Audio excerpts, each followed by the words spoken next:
이번 주 가장 뜨겁게 주도한 업종과 테마를 뽑아 냉정하고 철저하게 분석해서 다음 주 시장을 이끌 주도주 꼽아보는 박우신의 주간 승부주. 안녕하세요, 박정원입니다.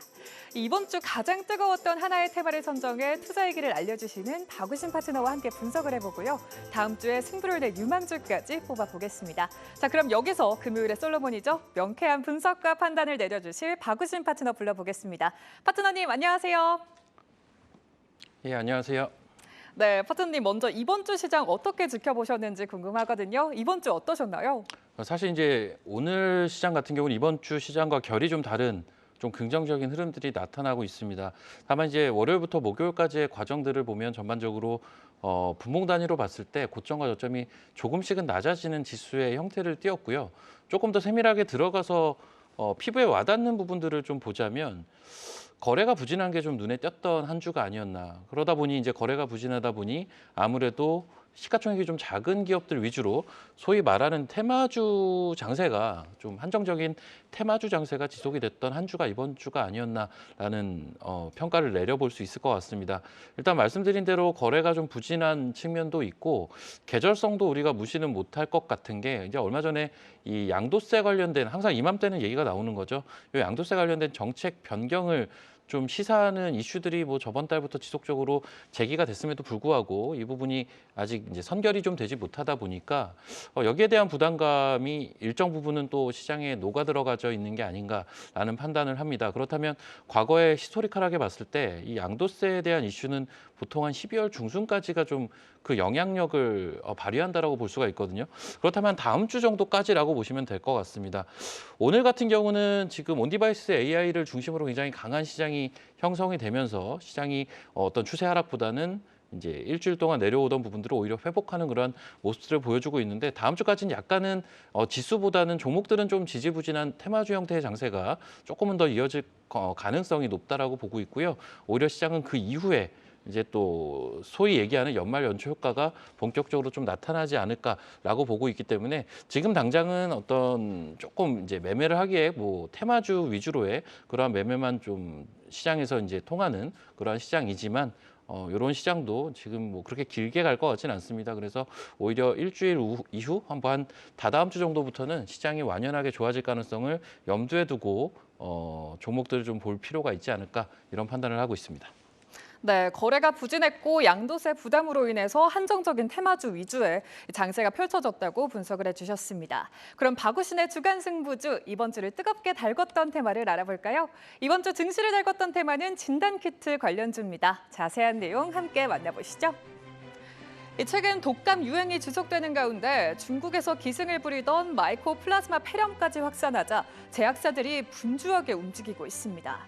질병관리청에 따르면 지난 11월 19일부터 25일까지 외래 환자 1000명당 이 독감 의심 증상을 보이는 환자는 45.8명으로 이 유행을 판단하는 기준보다 7배나 더 많았는데요. 독감 유행에 더해서 중국과 인도네시아에 이어서 미국과 유럽, 국내에서도 폐렴에 대한 우려가 커지면서 이 제약업계는 감기약 그리고 해열제 등 품목의 생성량을 최대치까지 끌어올리면서 수요에 대응하고 있습니다. 진단키트 제품들의 품목 허가와 공급을 준비하고 있기도 한데 먼저 이 질병이 무엇인지 간략하게 짚고 넘어가 보겠습니다. 먼저 이 마이코플라즈마 폐렴은 국내에서 4급 법정 감염병으로 지정돼 있는 질병으로 잠복기는 1에서 4주로 알려져 있고요. 주로 비말, 즉 침을 통해서 전파가 되는데 1987년 처음 보고된 뒤로 전 세계에서 발생하고 있고요. 국내에서도 3, 4년마다 유행하는 패턴을 보이고 있습니다. 전체 폐렴의 10에서 30%를 차지할 정도로 흔한 호흡기 감염병인데 열이 나고 기침이 심하게 오래가는 증상을 동반하고요. 생활 방역과 함께 항생제 치료가 필요한 것이 특징입니다. 한편 진단키트의 필요성은 점점 더 확대될 전망입니다. 그도 그럴 것이 질병관리청에 따르면 국내 마이코플라즈마 폐렴으로 입원한 환자는 10월 넷째 주 102명에서 11월 넷째 주에는 270명으로 2.6배나 늘어난 상황이고요. 특히 11월 5일부터 11일을 기준으로 치료 환자 중 7에서 12세가 49.1%, 1에서 6세가 30.5%로 이렇게 아동 환자들이 전체 약 80% 70%를 차지하고 있어서 부모들의 공포감이 더욱더 커지고 있는 상황입니다. 이렇게 감염증이 유행을 조짐을 보이면서 질병관리청은 지난 6일 관련 전문가와 관계부처 합동 점검 회의를 열고 임상 현상에서 쓰일 진료 지침을 보급하기도 했고요. 교육부는 대응 방안 긴급 회의를 열고 감염을 예방하기 위해서 시도교육청에 철저한 대응을 요청하기도 했습니다. 이 두 기관은 마이코플라즈마 폐렴균 감염증 관련 상황을 함께 공유할 계획이고요. 한편 진단키트 업체들은 코로나19로 많은 수혜를 누렸지만 엔데믹 후 시장 규모와 매출이 급감을 하면서 새로운 먹거리 찾기에 나서고 있습니다. 이 뚜렷한 초기 증상은 없어서 조기 진단이 어려운 암을 단 한 번의 혈액 검사만으로 검진을 가능하게 하는 키트도 등장을 했고요. 랩지노믹스는 알츠하이머 진단 키트의 국내 허가를 획득했고 정부는 구제역 진단을 위해서 반도체 플랫폼 기반의 진단 키트를 개발하기도 했습니다.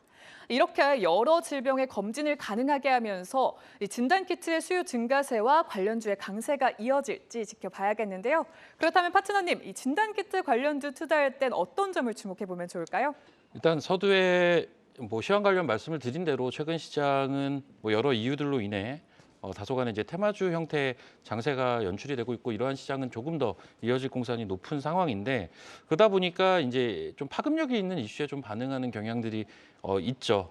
최근 같은 경우는 요 마이코플라즈마 폐렴 같은 경우 지속적으로 확산이 되고 있고 그리고 이제 최근 또 원격 진료 관련된 종목들도 또 움직임이 좋았었는데 실제적으로 관련된 법령이 개정이 될 수 있는 부분들도 있겠지만 소아과 의사가 부족하다라는 이야기 한 번쯤은 들어보셨을 거예요. 그래서 이런 부분들도 이제 같이 맞물리면서 이슈를 이제 확대 재생산하고 있는 과정이 진행이 되고 있습니다. 그래서 현 테마주 장세는 굉장히 부합하는 이슈라고 볼 수가 있겠고 조금 더 지속력이 있어 보이는 아무래도 이 환자 수가 계속 늘어나고 있기 때문에 지속력을 좀 어느 정도 확보한 이슈다 보니까 조금 더 좀 탄력 있는 움직임들이 이쪽 섹터에서 금주에 좀 많이 나왔던 것 같은데요. 이쪽 섹터도 종목들이 되게 여러 분류로 나뉩니다. 치료제와 관련된 종목들도 있고 진단과 관련된 종목들도 있고 여러 이제 갈래로 나뉘는데 기왕이면 향후에도 좀 볼 수 있는 종목들 위주로 저는 좀 보시는 게 조금 더 합리적인 어떤 투자 대안이 되지 않을까라는 판단을 좀 하고 있고요.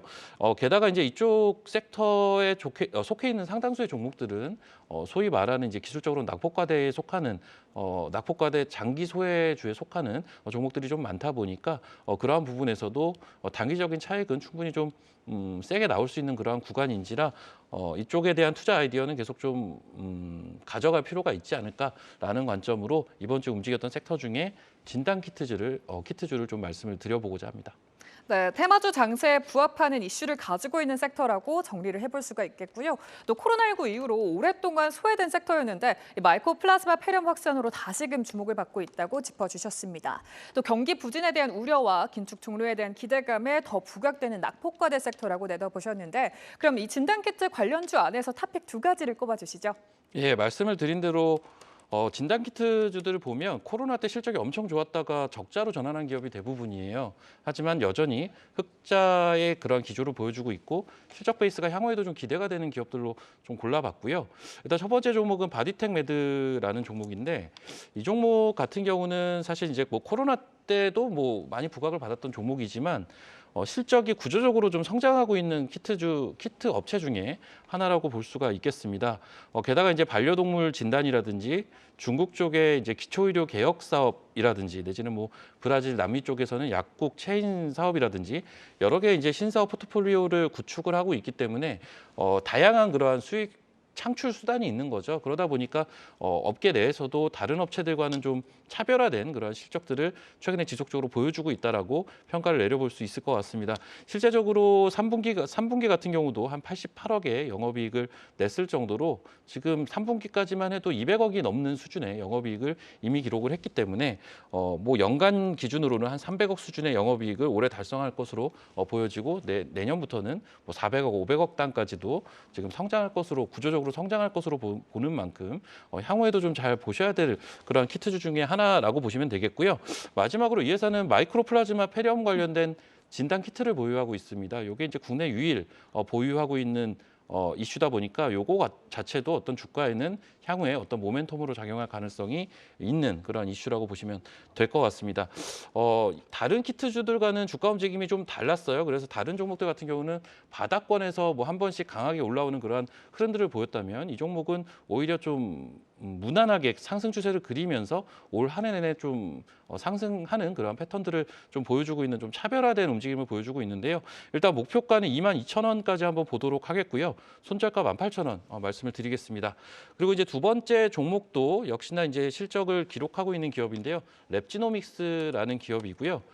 이 랩지노믹스라는 기업은 유전체 분석을 통한 고부가 가치 컨텐츠를 보유하고 있는 이제 진단키트 내에서도 좀 차별화된 그러한 기술력을 보유하고 있는 기업으로 알려져 있습니다.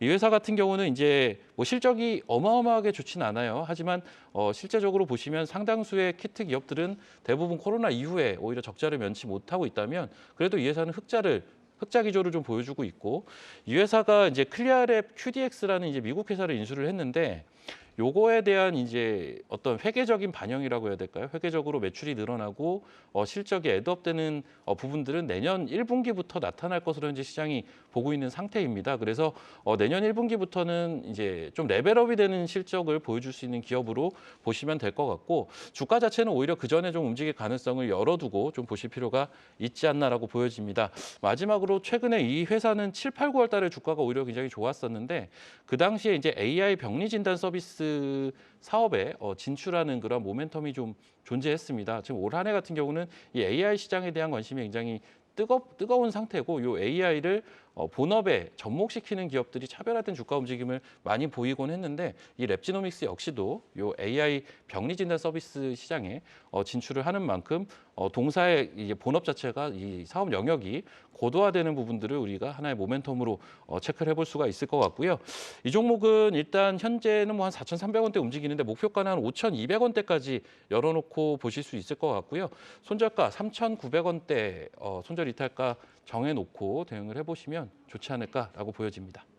네, 박우신의 주간 승부주 이번 주 테마는 진단키트였고요. 관련된 토픽 두 가지는 마이코플라즈마 폐렴 진단키트를 보유하고 있고 또 신사업 효과로 구조적인 성장에 진입한 바디텍 메드 그리고 미국 시장 진출과 사업 고도화 영역 고도화에 나선 랩지노믹스였습니다.